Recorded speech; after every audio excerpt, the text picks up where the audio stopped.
Céline Lustrement qui va nous parler des filières, des observatoires de filières, le recensement des pratiques et observatoires de la filière. Ça va être plus pratico-pratique et moins technique, hein, parce que moi, c'est pas ma spécialité. Donc, je remercie les gens qui ont les compétences d'être venus bien présenter ces accès dérogatoires et le SDM traitement.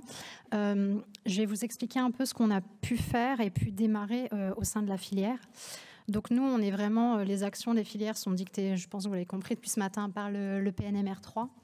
Et donc on est obligé d'avoir un observatoire des traitements au sein de la filière. On a attendu un peu, donc on a démarré qu'en 2021, quand on a vraiment eu les obligations, les convocations. Donc le but, c'est de détecter des nouvelles molécules d'intérêt, de voir ce qui est dans l'usage du hors-AMM, pour les patients atteints de maladies rares qui bénéficient de traitements, identifier des médicaments innovants et le faire avec les opérateurs nationaux, donc ANSM, HAS, BNDMR. Enfin, on essaye un peu, Anne-Sophie Lapointe l'a beaucoup dit ce matin, d'embarquer tout le monde n'allant pas à la même vitesse et on n'a pas forcément toujours les réponses non plus dans l'instant, parce que c'est quand même des choses qui sont très réglementaires et très, très longues et très, très solides à mettre en place. Donc, il y a 2 décrets qui sont parus, qui vous ont été présentés. Et donc, nous, on a commencé par le recensement des prescriptions hors AMM. Donc, c'est une obligation. Tous les ans, on est convoqué au mois de novembre à la DGOS pour rendre un joli tableau. Donc, vous ne l'avez pas encore tous eu, mais je rassure, les nouveaux labellisés, vous l'aurez.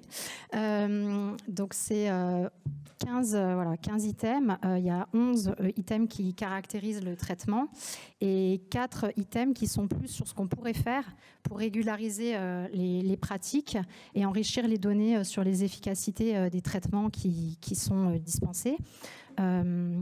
Donc, pour le moment, c'était un fichier qui est un peu moche, j'envoie à de multiples reprises dans l'année aux coordonnateurs des centres. Donc, ça ne descend pas à tous les étages, c'est vraiment les coordonnateurs des centres.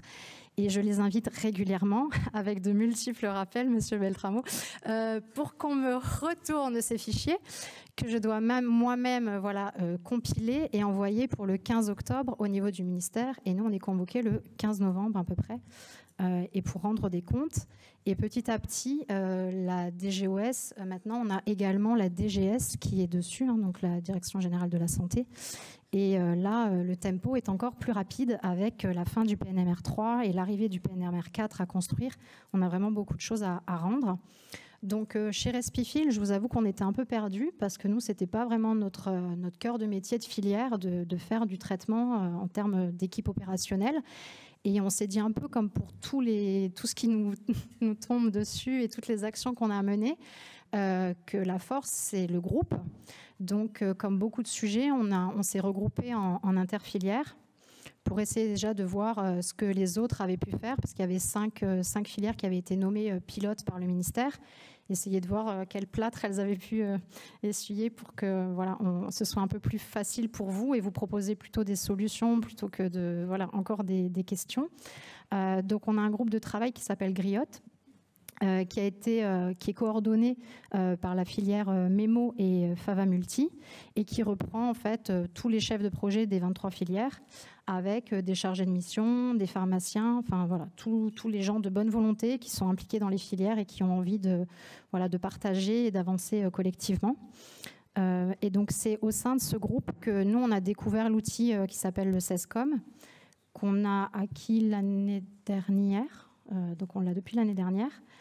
C'est un outil, donc je sais que vous entendez beaucoup saisie et remplissage, donc, mais bon, ça à remplir une fois dans l'année, globalement, vous pouvez le faire une fois dans l'année, et qui est déjà utilisé en fait par Brain Team de façon très facile et dont les médecins ne se plaignent pas. On va le dire comme ça.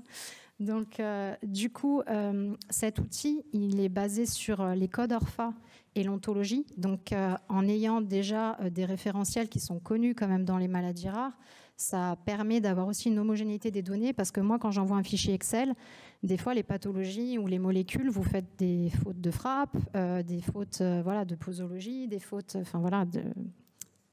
Voilà, et que moi, je ne peux pas forcément distinguer de mes capacités, de mes connaissances en pharmacie et en traitement.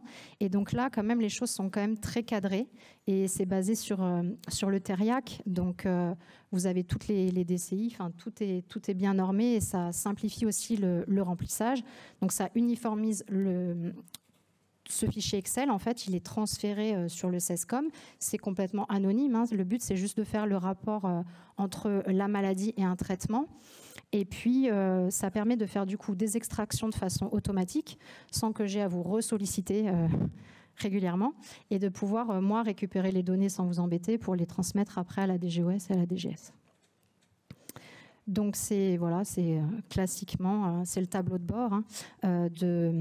Donc chaque filière a son propre espace. Je donnerai des accès à chaque responsable de centre à l'issue de cette journée annuelle. Donc je considère que vous êtes informés et le comité directeur l'a validé. Donc vous allez tous avoir vos petits accès. Et après, c'est quand même très très simple parce que vous mettez le code de la pathologie. L'avantage par rapport à la BNDMR, si on peut le dire sans dénigrer la BNDMR, c'est que vous pouvez mettre des codes groupes. Donc même si vous n'avez pas le diagnostic tout pile, c'est possible. Et puis on marche par dénomination commerciale. Classiquement, vous ajoutez votre prescription, vous rentrez ce que vous voulez, le code pathologie, les signes HPO. Vous avez en rentrant le nom commercial toutes les autres items qui peuvent se remplir de façon automatique. Donc vous vérifiez que c'est juste et que ça correspond à ce que vous voulez et vous validez. Et donc au sein de la filière, elle est là-bas. Donc ce sera Sabrina Aberbach qui sera votre correspondante avec moi en arrière-plan pour pouvoir vous aider. Et puis pour voir pour les accès et comment remplir le CESCOM. Et donc pour les accès dérogatoires, compassionnels et précoces, donc moi je vais aller très vite parce que ce qui a été dit avant sera certainement beaucoup mieux dit que ce que je peux moi-même le faire. On a discuté quand même avec la FM Téléthon et sur le côté sécurisation des dispensations des traitements. C'est vrai que quand les patients reçoivent des traitements hors AMM, comme ils sont sous les radars, si un laboratoire arrête une certaine posologie, une certaine dispensation, ça peut mettre à mal certains patients puisqu'on ne sait pas qu'ils existent et qu'ils ont un traitement spécifique. Donc, arriver à avoir des accès précoces et des accès compassionnels, c'est quand même une sécurisation pour eux. Notamment, il y a quand même des questions sur les ruptures de stock et les prises en charge, les frais. Donc, c'est quelque chose d'important. Vous avez vu tout à l'heure les deux schémas. Donc, cette partie-là concerne vraiment tout ce qui est accès précoce. C'est vraiment les laboratoires. Donc, ce ne sera pas la filière qui aura à venir, pour moi, dans ces aspects-là. Nous, on est plutôt sur le côté des prescriptions compassionnelles, puisqu'un signalement peut être fait par une filière, par un centre de référence. Donc, on essayera de vous accompagner au mieux. On apprend aussi chemin faisant. Donc, on vous demandera d'être indulgent, et parce que vous avez bien vu que tout n'est pas complètement bordé. Donc, si vous avez des envies de dossier, il faut vous dire que sur le fichier Excel que je vous ai montré tout à l'heure, on a eu à prioriser des molécules au mois de mai qui ont été priorisées du coup par les coordonnateurs des 3 centres de référence. On est sur des tableaux Excel à plus de 300 lignes. Donc toutes les molécules ne sont pas priorisées dans toutes les indications, mais ça fait quand même beaucoup de choses. Donc on va aussi nous pouvoir se reposer après cette journée, cette présentation de la NSM et de la BNDMR pour pouvoir éventuellement cibler un produit, un traitement qui serait, on va dire, le pilote Respifil, et de voir comment on peut le porter et comment on peut accompagner. Le recueil des données, donc c'était en effet ce qui posait beaucoup de questions aux filières.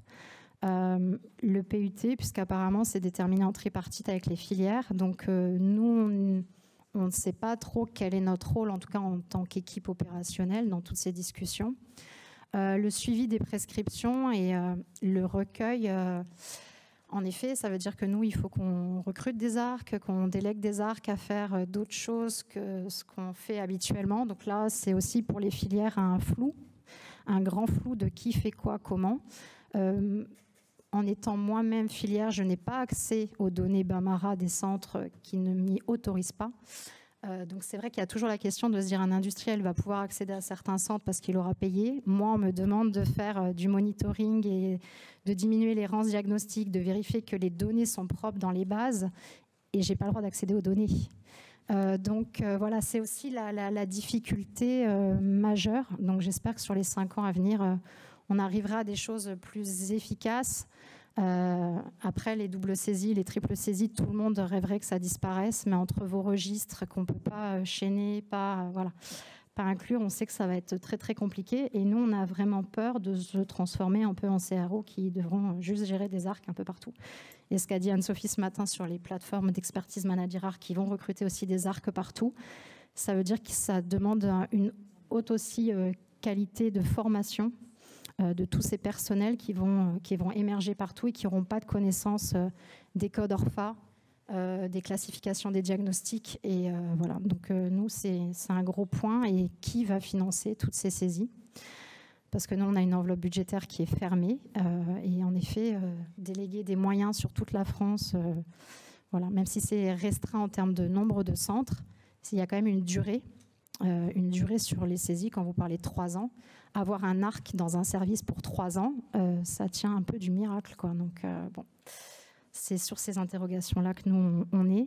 Après, le rôle des associations de patients, donc c'est pas le même versant que les questions de ce matin, mais identifier des problématiques de traitement que vous pouvez avoir, qui remontent des familles que vous rencontrez vous-même en tant que membre d'association, c'est important pour nous parce que si on n'a pas les signaux d'alerte qui nous remontent, moi je ne peux pas faire les pharmacies de France. Le soutien des projets d'accès dérogatoire, puisque les dossiers, avec l'appui des associations et vos implications, c'est quand même fondamental. Et puis après, donc nous, on sera plutôt dans le cadre de prescription compassionnelle pour les filières. Donc je vous ai juste remis un petit peu des choses, mais bon, ça a été détaillé en amont. Et donc nous, on nous a parlé de la possibilité de solliciter des rendez-vous de pré-dépôt à la NSM. Donc je ne sais pas si c'est avec vous, Jacqueline, Haddad. Ah, d'accord, voilà. Donc on a une intervenante. Alors je sais que vous devez être submergé de demandes puisque toutes les filières ouvrent en même temps. Donc, on laissera peut-être d'autres passer, on essaiera de nous structurer. Et donc, du coup, en termes de structure, donc vous avez Sabrina, moi, très en arrière-plan, Marie-Camille Chaumet, qui est tout en haut et qui est pharmacienne sur Bicêtre et qui a accepté de nous accompagner, de nous aider. Et puis, Frédéric Évrard, qui ne fait pas partie spécifiquement de Respifil, mais qui a... lui, au quotidien, l'habitude des accès précoces et compassionnels, et donc qui propose d'apporter son soutien à la filière pour nos démarches à venir. Je vous remercie de votre attention.